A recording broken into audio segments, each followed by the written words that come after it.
அடுப்பில் கடாய் வச்சு எண்ணெய் ஊற்றிக்கணும். கடுகு ஒரு ஸ்பூன் போட்டுக்கணும். வெங்காயம், பச்சை மிளகாய், கொத்தமல்லி போட்டுக்கணும். நல்லா வதக்கணும். தேவையான அளவு உப்பு போட்டுக்கணும். கேரட்டு கொத்திக்கணும். ரெடி ஆயிடுச்சு. இப்போ இதை எடுத்து மாவில் கொத்திக்கணும்.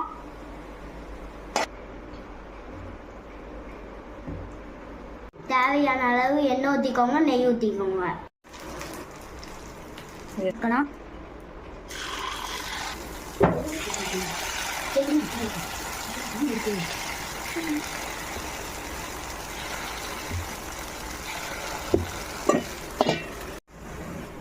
தனியாக திருப்பி பார்க்கலாம்.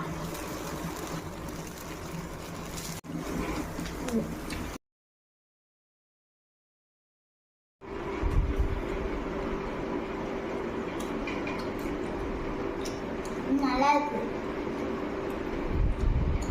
லைக் பண்ணுங்க. இதை பிடிச்சிருந்தா லைக் பண்ணுங்க, ஷேர் பண்ணுங்க, சப்ஸ்கிரைப் பண்ணுங்க. பாய்.